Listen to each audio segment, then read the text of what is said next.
Good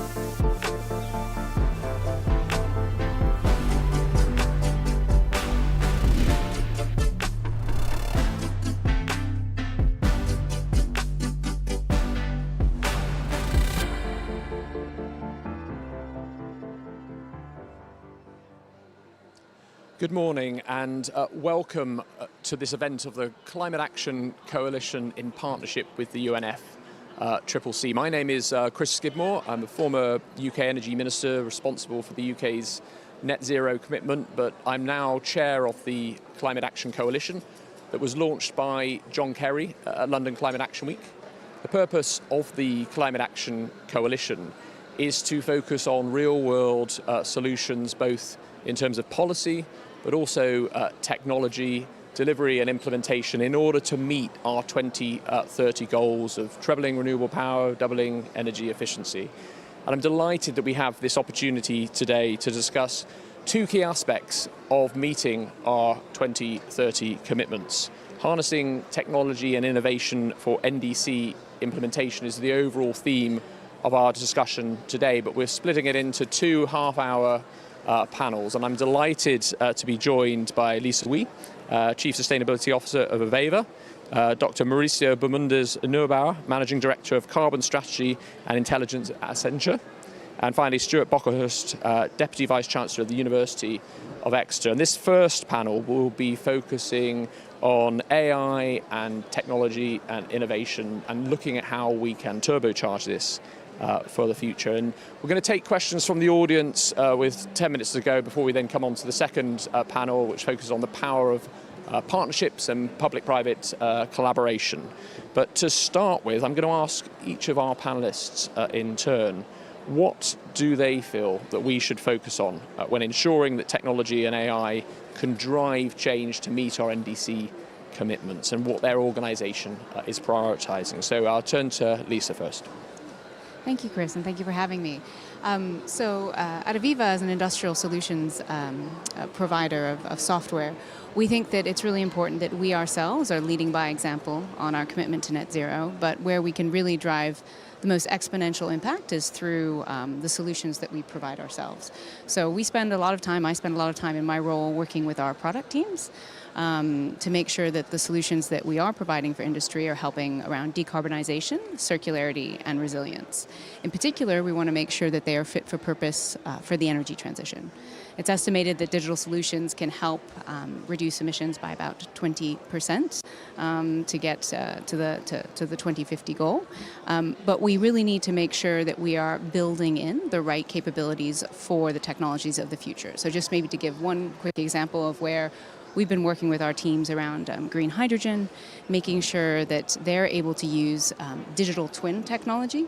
So one of the biggest challenges in this sector for it to compete against fossil fuels is to bring down the levelized cost of hydrogen. It's still very expensive to do.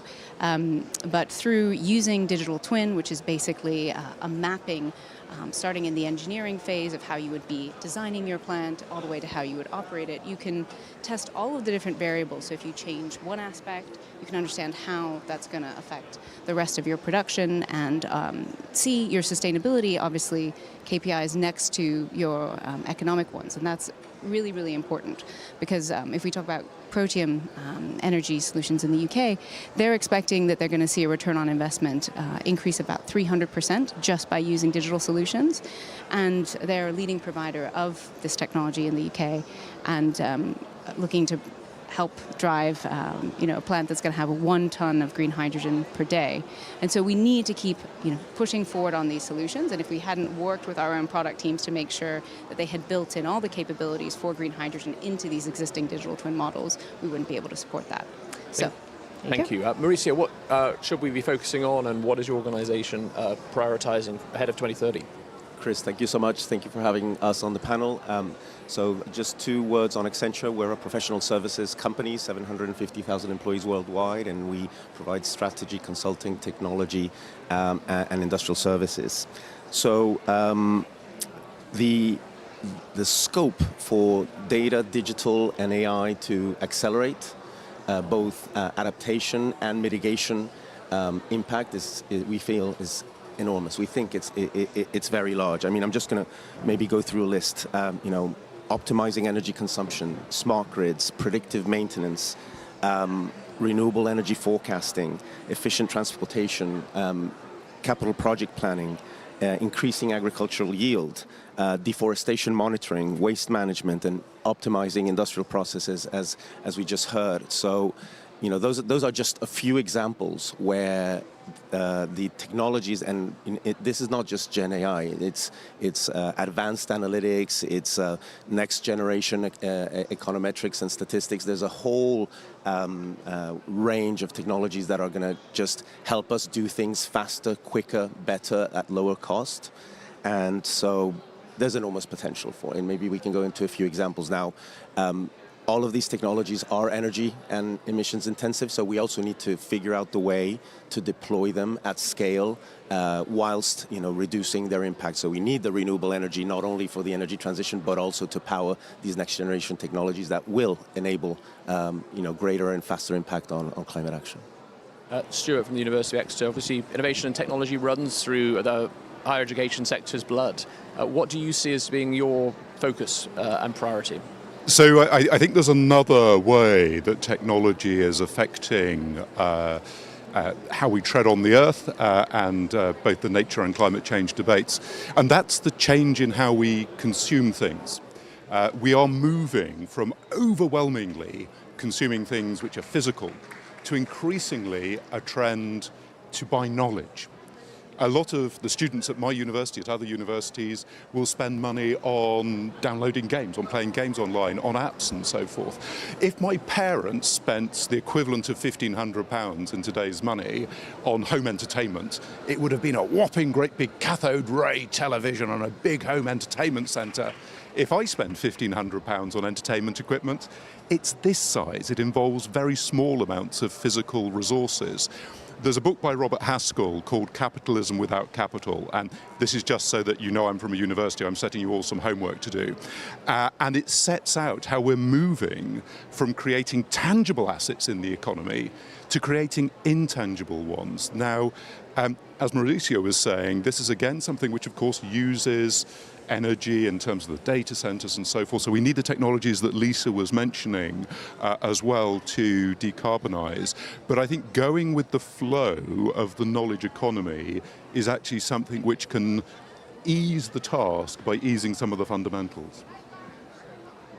Looking at national determined contributions, NDCs, where do you see the priority for technology, AI innovation? Where can these be game changers in helping the plans become realizable? Lisa? I think first of all, it's fantastic there is a growing focus on technology in NDCs, and I think we need to continue to make sure that remains front and center. Not to disagree maybe with something that Mauricio just mentioned, but I think that also we need to kind of really think about how we speak sensitively about AI in these plans in particular.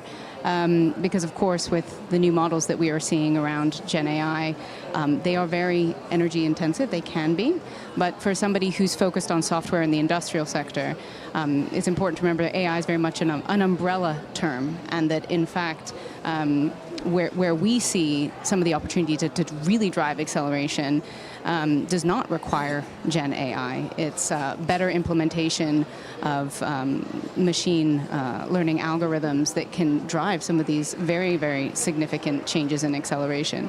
So I think it's also important that in the NDCs we acknowledge the more nuanced role of technology and look to kind of incentivize policy frameworks that will come into play around AI that recognize these different variables. We're coming on to that in a moment, but Mauricio, NDCs, where do you see the role for technology really helping to escalate them? So let me maybe pivot to another big enabler for this to happen faster at scale in the right way. 10 years ago at Accenture, we said every business is going to be a digital business. And we spent the past 10 years, it's still happening, helping many businesses become digital, truly digital, where data and technology is just accelerating, reducing the cost, making things more efficient on how you run your business. We need exactly the same thing for these new technologies. And by that I mean the learning and the capabilities. For these technologies to be used effectively, to be employed by the right organizations, by the right individuals within the organizations, there's a capability development and an understanding required. And so we need to educate on the different folks, the different stakeholders on what's available, what are its capabilities. For us, for example, when Gen AI started, if you haven't played at least 100 hours with the models, you still don't really understand what they're capable of doing. And that same kind of idea of getting familiar with what it is, understanding, building capability is going to be a big enabler for us to effectively use their potential. Stuart, so the UK has enhanced its NDC, 81% emissions reduction for 2035. Where do you see technology and AI playing a recognizable role to meet these commitments? There are so many areas. I think just to take two points here. We know already that technology plays an incredibly important role in demand reduction, in decarbonising the grid. We're also increasingly seeing interesting technologies come through for that last mile where we need to do carbon capture and sequestration.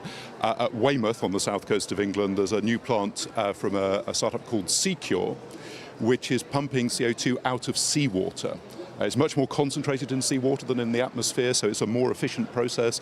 And when you remove it from seawater and sequester it and store it underground, the seawater then immediately absorbs the same amount of CO2 from the atmosphere. So that's just one example of a really interesting technology coming through.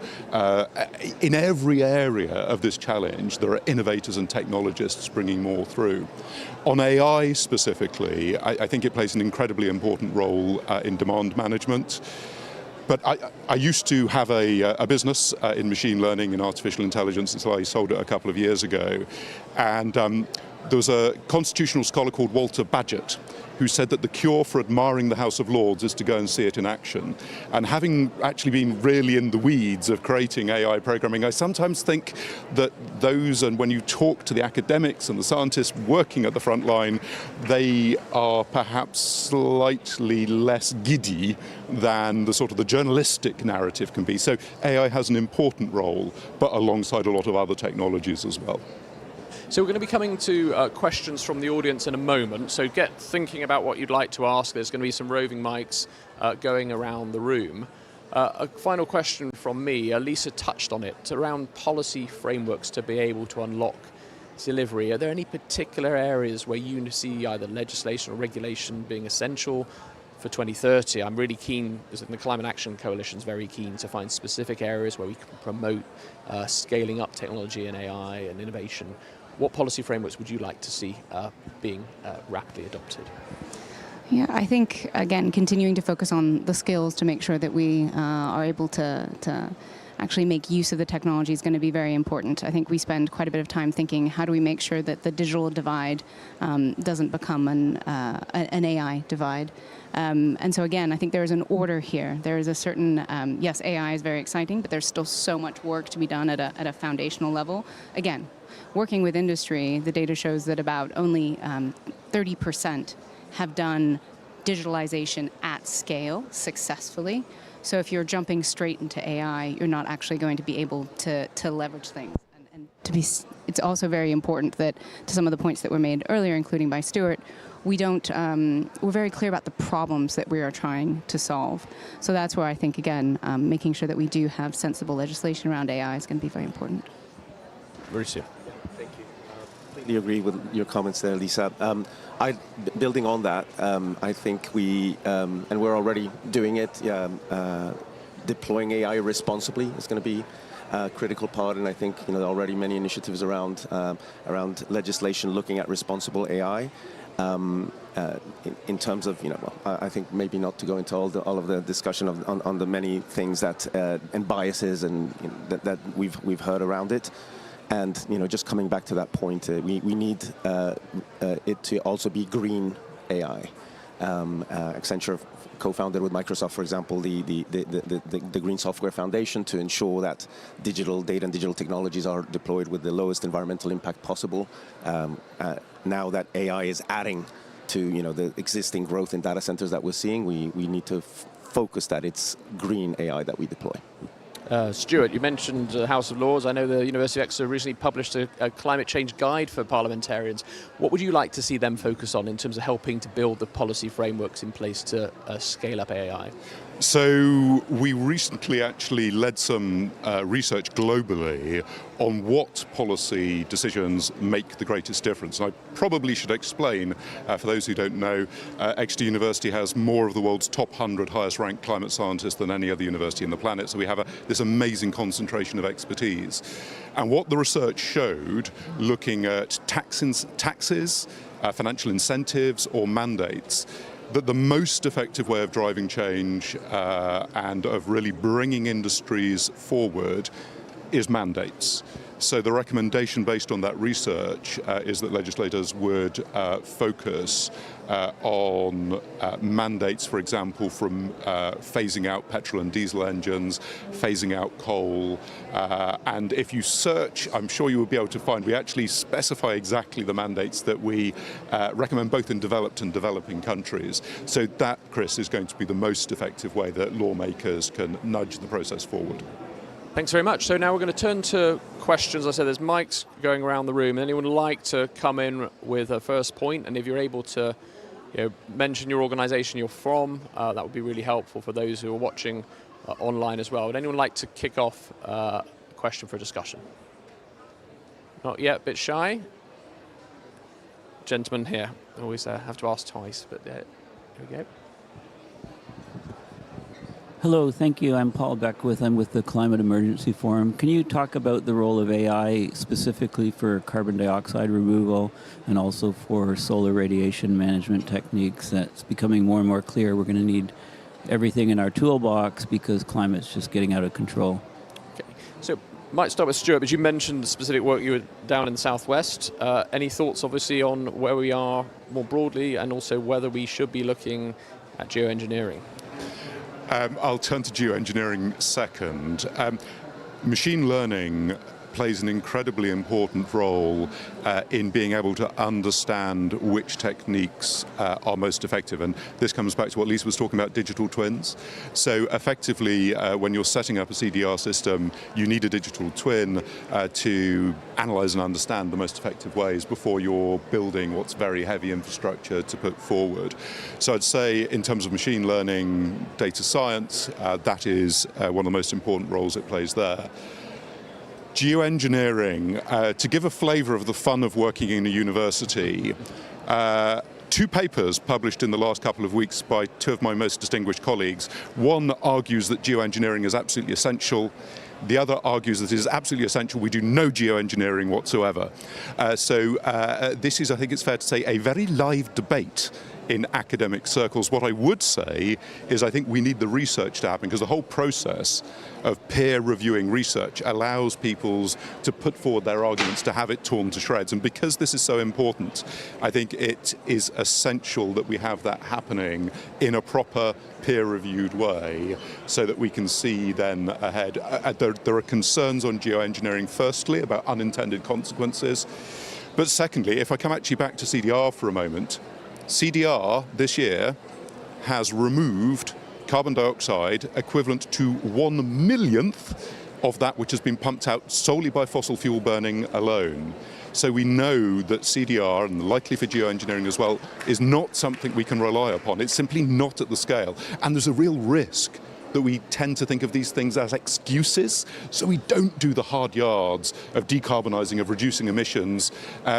Years ago, there was a plan for moving all the real-time gross settlement systems in Europe to adopt the euro, and there's a beautiful diagram from the Germans, which was very sort of rigid, and one country's diagram came up with a fuzzy bit, and I asked what it was, and they said, this means now a miracle occurs.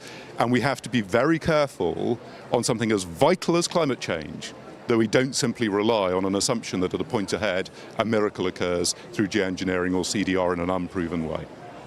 Mauricio, I think the question points more broadly to, sorry, I'm just going to let the panel respond if that's okay, to the sort of use of future technologies, opportunities to innovate for the future, whether CDR, whether geoengineering. Any thoughts from your perspective, Aston? I do think we need every tool in the toolkit for the massive challenge that is ahead of us. And if by 2050 we're going to have 10 gigatons of residual emissions that we're going to have to negate through nature-based solutions and perhaps engineered solutions. So that's by 2050, and I think these technologies, the AI, will help us innovate and accelerate and scale and reduce the cost of some. So I wouldn't want to shoot down the engineering. Today, we're already seeing these machine learning technologies massively, for example, increase the productivity of renewable energy assets through optimizing individual assets like wind turbines, but also optimizing the portfolio and optimizing the value of those portfolios. So, my answer is I do expect them to have a role to help us scale the removal technologies. And Lisa, any thoughts from Aviva's perspective? Yeah, again, building on what's been said, I think it's interesting because we are both a buyer of removals, and then we also work with removal companies, and I think it's helping them to scale hugely. We see a lot of companies that are still in that pilot phase and that are looking to build at scale, and that of course is what's going to bring down the price of overall removals, which is going to mean that more corporates can buy them. There's still currently one player in the market that buys, I believe, about 80% of the removals out there, because it's not affordable for most smaller companies. So we have to find ways to use technologies like digital twin, to bring that down. Got another question in the audience. Anyone else like to come in? Yeah, you gentlemen, you wanted to come back. It will allow you the pleasure. I just want to point out that the argument about unintended consequences is extremely weak, because burning fossil fuels has unintended consequences of just about destroying our planet. The International Maritime Organization removes sulfur from shipping fuels. It's now warmer over the oceans. This was unintended consequences, right? I mean, they just decided unilaterally to remove sulfur from shipping fuels to cut down on air pollution. But it's warming the planet. We know what sulfur in the atmosphere does. Any other questions from the audience as well? Gentlemen, just here in the second row.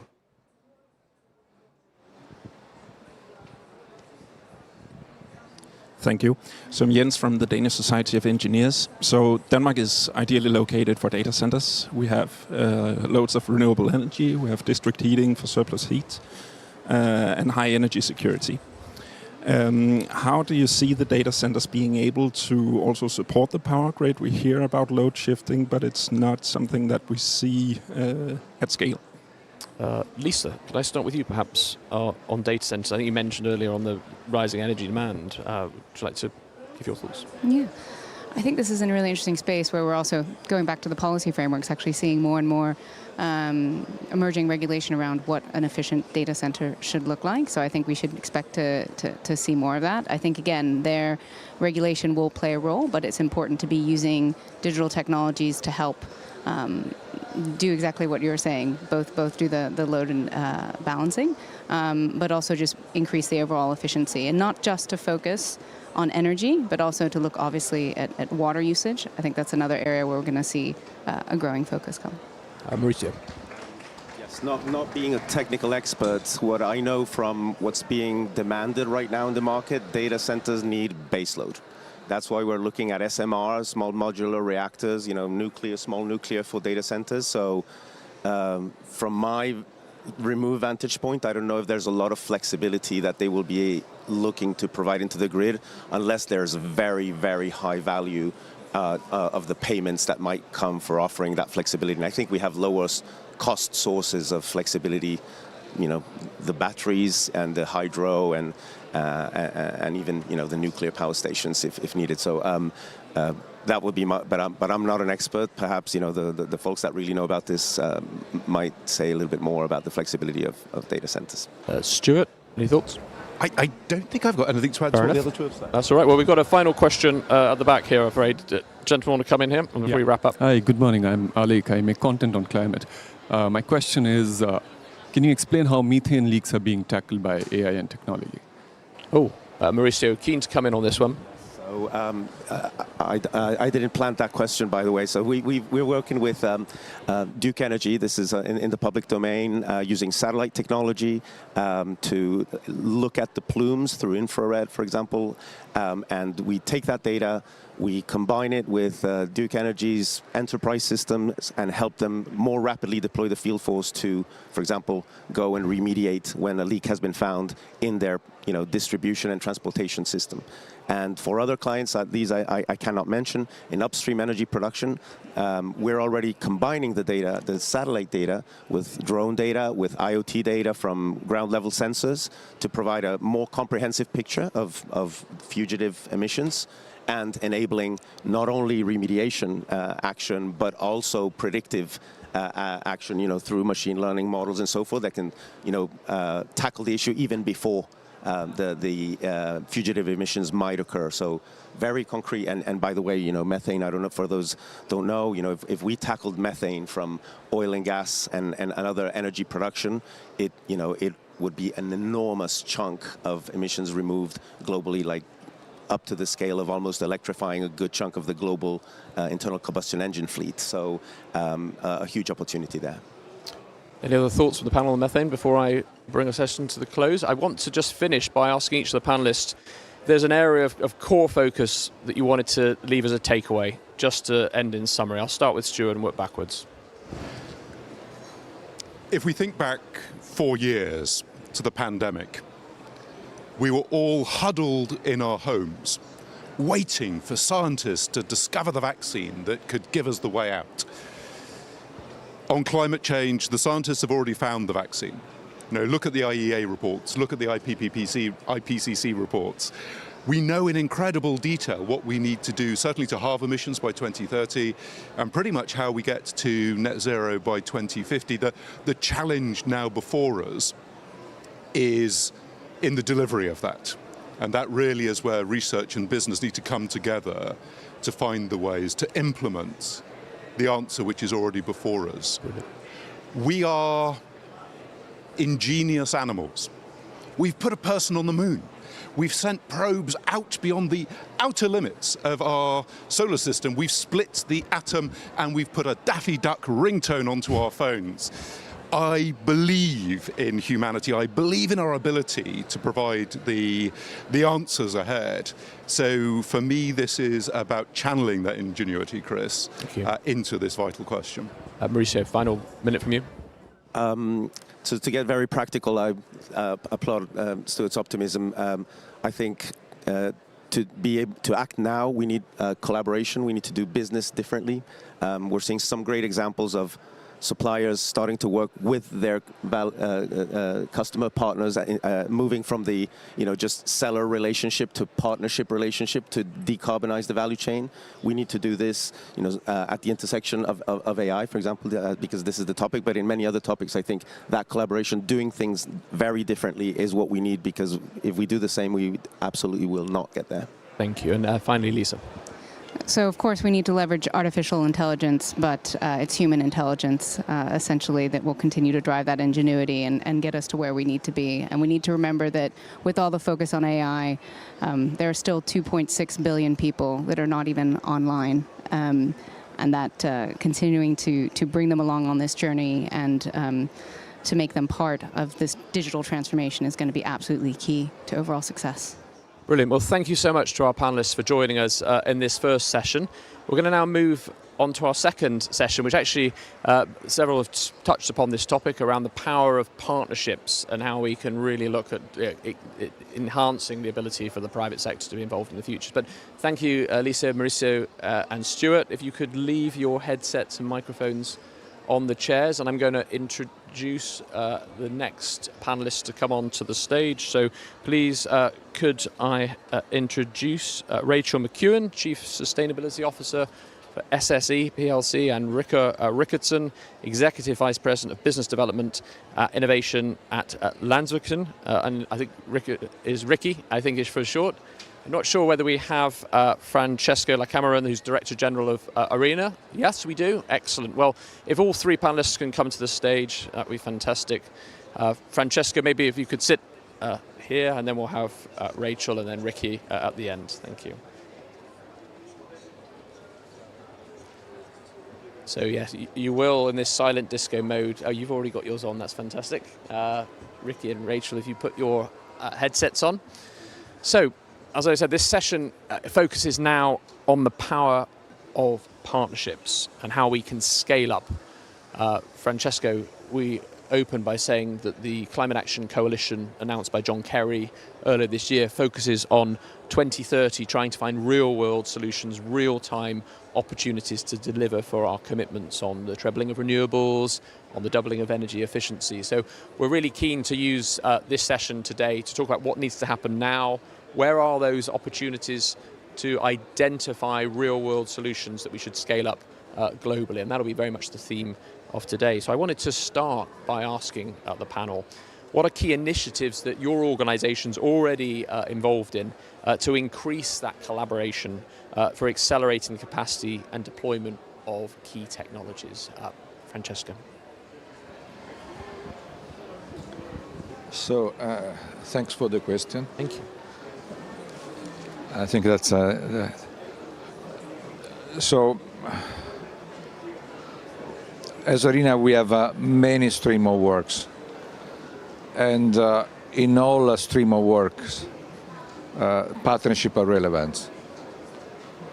We started to open to the private sector, so we have also chance to build partnership directly with the private companies and working on particular teams. Here, also take into account what we are showcasing in this scope. There are partnerships that we consider very relevant that we are promoting. One is directly referring to what we have identified as one of the main barriers for the acceleration of the transition. That for us is the lack of the infrastructure. So the infrastructure is an infrastructure that is still there to serve an energy system that is centralized based on fossil fuel.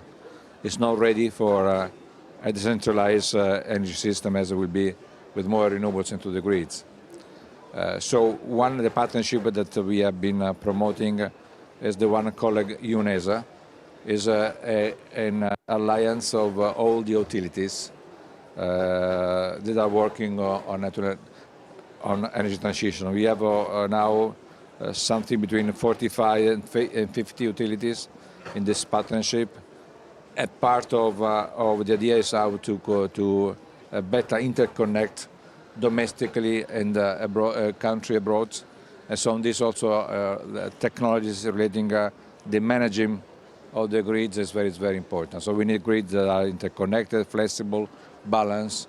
So on this respect, this utility is offer not only commitment but also technological solutions for that. Another one that we have is the Alliance for Industry Decarbonization. Today we have 85 companies that are working on that. We have different teams also related to different technologies, and so they are exchanging information between them, among them, and also in this way advancing and proposing technology that we can showcase. We have also other partnership at intergovernmental level, but where we have also the private sector in as the accelerated partnership for renewable energy in Africa. If we may wish later, we can explain a little bit more. We have launched yesterday an alliance, an initiative for renewable energy in Central Asia. We are working for having another one for Latin America and one for Southeast Asia. So this kind of partnership where we put together government, but also the private sector, the stakeholders, and naturally technologies are part of this work. So I hope this may introduce the work that Arena is doing, and anyway, I'm ready to respond to other questions in case on this, to details. Thank you very much.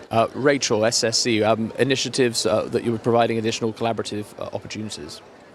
Yes, so thanks very much for having us today. I think sometimes it's useful to get a little bit of context. I'm obviously from a very particular electric utility headquartered in Scotland, and I sometimes describe us as a perfect example of a company in transition. So I've been doing this job for 12 years, and the first year we disclosed that I was responsible for disclosing our carbon emissions. We were 25 million tonnes of Scope 1 emissions. That made us one of the largest emitters in the UK.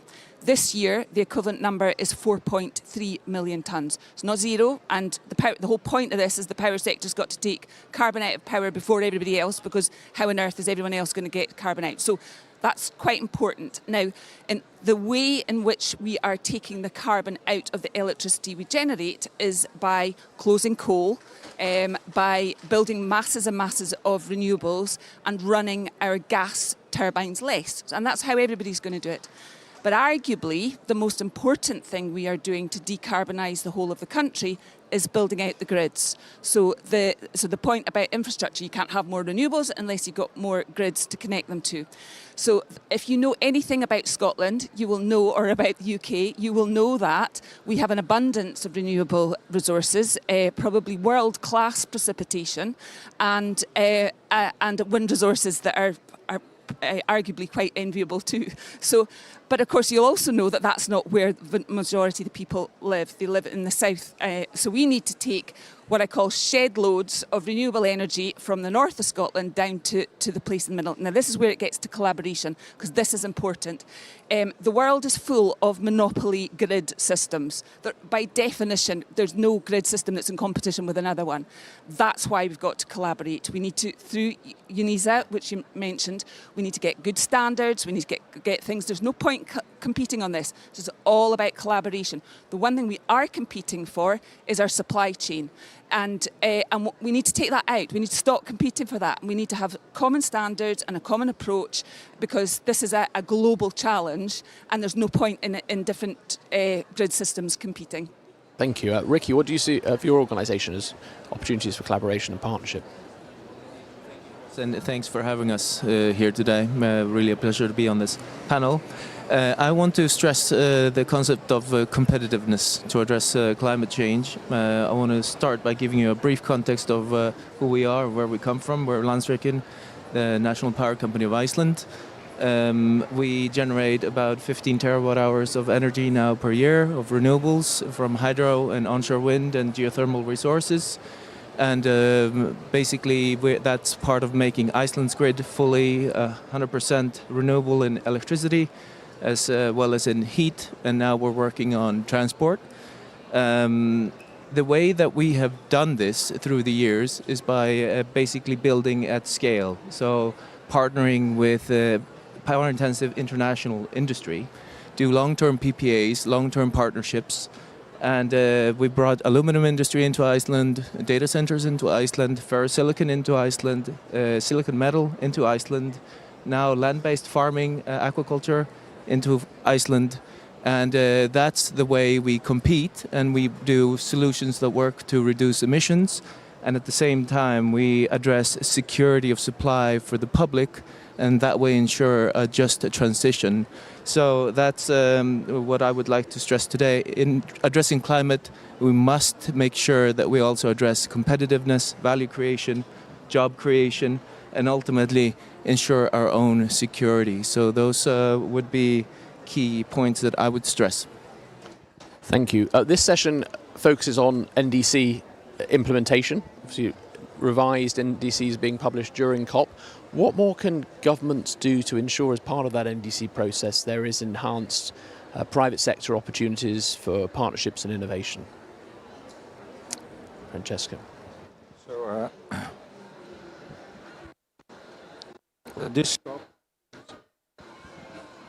this COP will be the last before the presentation of the NDCs. So you know more or less where we are in this transition. I hope you have the chance to have a look at our report on the tracking that has been published in the occasion of the pre-COP, together with the 3 COP presidency, the past, the actual, the incoming one, where we exactly define where we are. So we know that we are going into the right direction. So to a new energy system that will be largely dominated by renewables, complemented by hydrogen, mainly green, and the sustainable use of biomass. And this will happen, and no one can stop this. But the fact is that the speed and the scale of this transformation is not putting us in a pathway that is consistent with the achievement of the Paris Agreement goal. So definitely, this is the last opportunity that we have to provide to the countries guidance on how to enhance the ambition. So what should be part of the NDCs? Naturally, the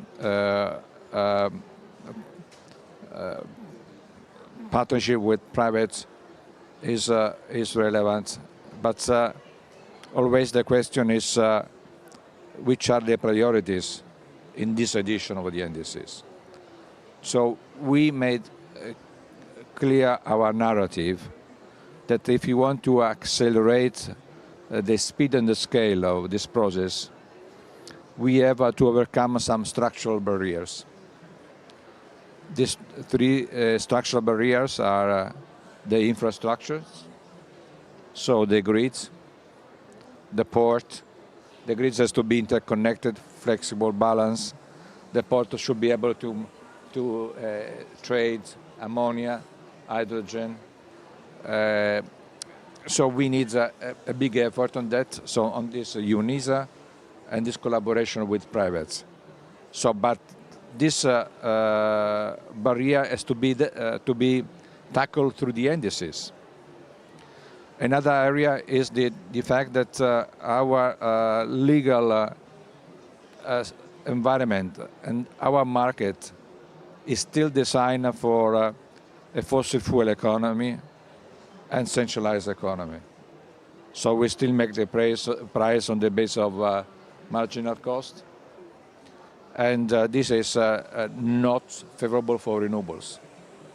We still don't have policies that encourage the demand of hydrogen, for example.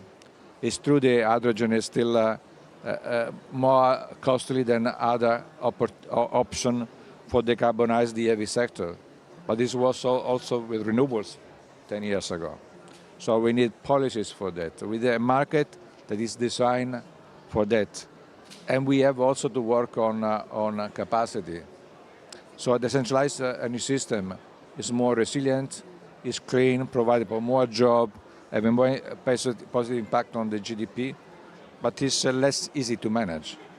So we have to strengthen the institutional capacity for that. We have to reskill the personnel, new professional.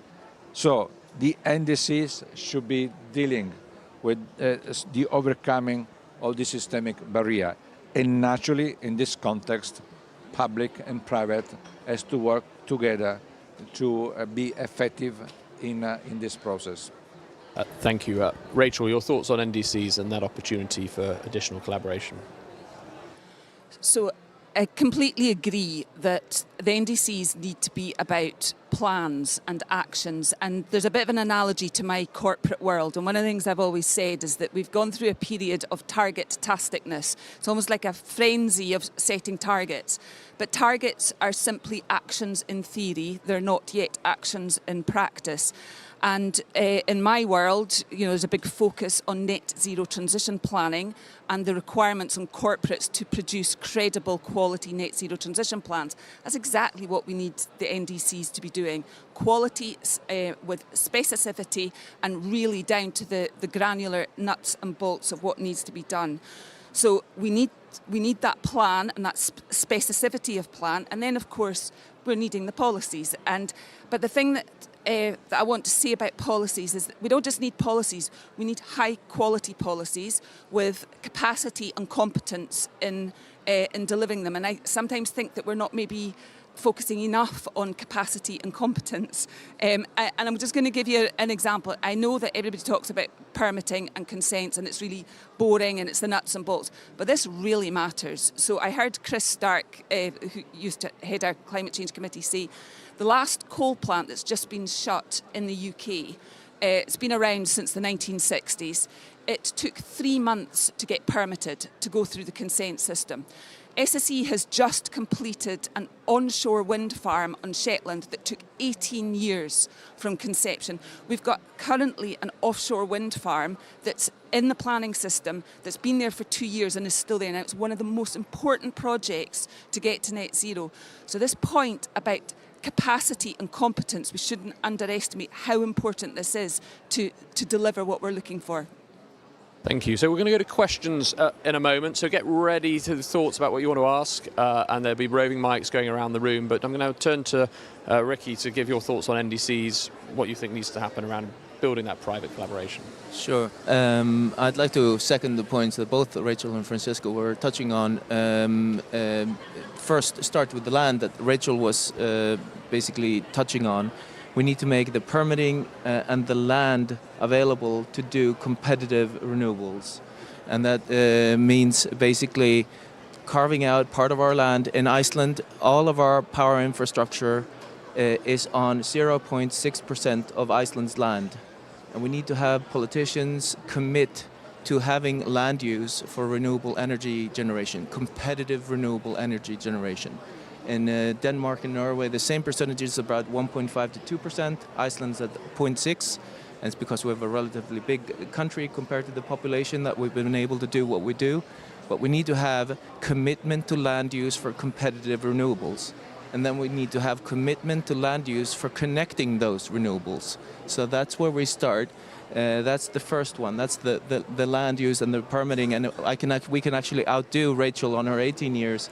Took us 20 years and we're still working on one grid line in the southwest of Iceland, which actually makes the airport coming in and out of Iceland safe and reliable. So we need to work on that one as a secondary line into the southwest. The second point, the PPA markets. We need to make sure that we can do long-term agreements in a competitive way. The marginal pricing of renewables is tricky to deal with. So we need to have PPA structures that allow us to competitively create agreements between industry and basically the off-takers and the producers of power. So PPA structures, and not only rely on short-term marginal pricing markets. So we need to get that right as well. And then finally, on the security, once we've dealt with the competitiveness and industry, we can then deal with power security, energy security for the public, which can cost a bit more. That's okay. The industry needs to be competitive, and that's in the public's interest. But then the public can pay a little bit more for the power, and that's okay. I think in general that's acceptable to the public, and we need to make sure that the power is there. That's the main thing. We need to have structures in place that make that happen. So that's what I would stress that the NDC should address. Thank you very much. Right, questions from the floor. Who'd like to go first? We've got a gentleman again. I suspect I might know what you might want to ask, but no separate question? Let's talk about tariffs a little bit, because it seems to me that tariffs around the world are completely the opposite of partnership. So BYD, for example, makes an electric car that's half of what everybody else has, yet countries are scrambling with tariffs, and that slows down the fight against climate change. And we know that the orange guy is all for tariffs. So how do we get partnerships in a world of tariffs? Really good question, Francesco. Tariffs and how to resolve some of the challenge around those barriers when we should be bringing them down. So we have agree with the Secretary General of WTO. IRENA and WTO will work just on this in the month to come. The idea is to come up with a significant report before the COP30. We think that the actual trade tariff is playing against renewables and related goods and service to renewables. So without entering in disputes, Europe, US, China, that is always difficult to manage for an intergovernmental organization. We may think that the study may put clarity that the actual trade tariff is discouraging the energy transition and also provide for having a reduced capacity to generate jobs and revenue. I hope that this report can put light on this very topic, very relevant area. So wait a few months and we will come with that. Rachel, Ricky, do you have any thoughts on the question on tariffs? So, sort of. So obviously tariffs are inefficient, but actually I think the more interesting question might be, why is it? What are the conditions under which has happened? And actually in all our countries you can probably see it for this demand for greater protectionism.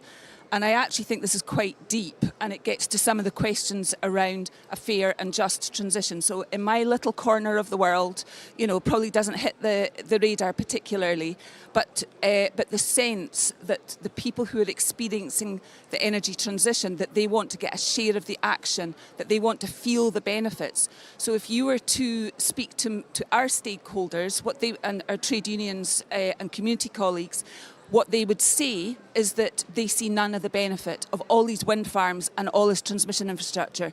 And the way that they would define that benefit would be increased manufactured content.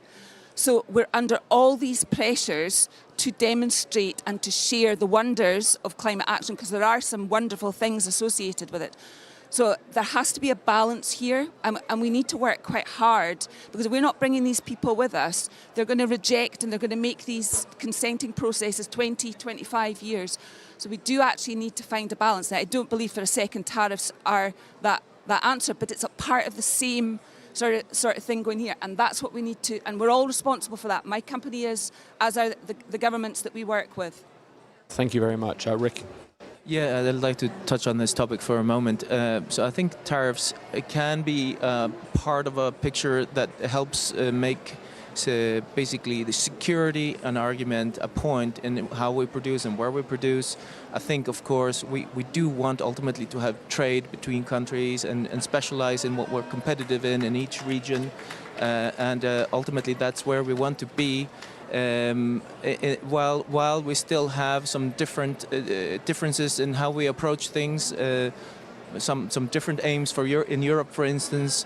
I do think that the lower carbon production processes need to be incentivized, and we need to produce and support them in Europe. And so I think CBAM makes sense, and it also creates incentives for producing in Europe the goods that we actually do need and produce goods and services from in Europe.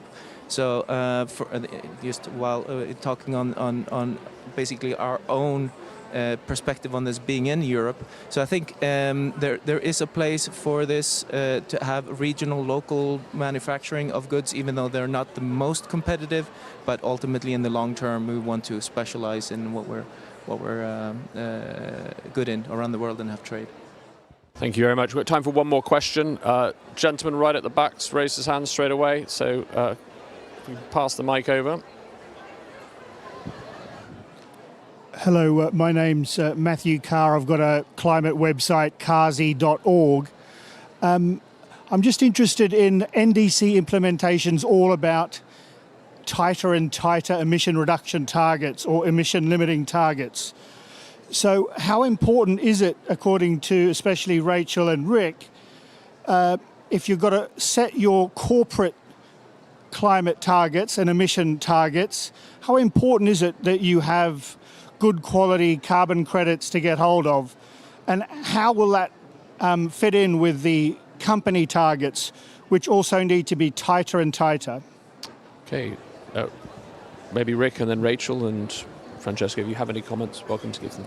maybe just first, Landsvirkjun has almost zero emissions today. So our total 15 terawatt hours of generation come with about 30,000 tons of emissions. So basically, we're down to about 2 grams per kilowatt hour, 3 gross and 1 net. So we're almost zero carbon in our generation. I do think that carbon credits, both voluntary and obligatory or compliance credits, is going to be important to the future. Hopefully the European model can be something that is interesting elsewhere, and that we get a global type of credit form that puts a price on effective price on carbon that basically helps us deal with the pricing the externality of carbon and in an efficient way.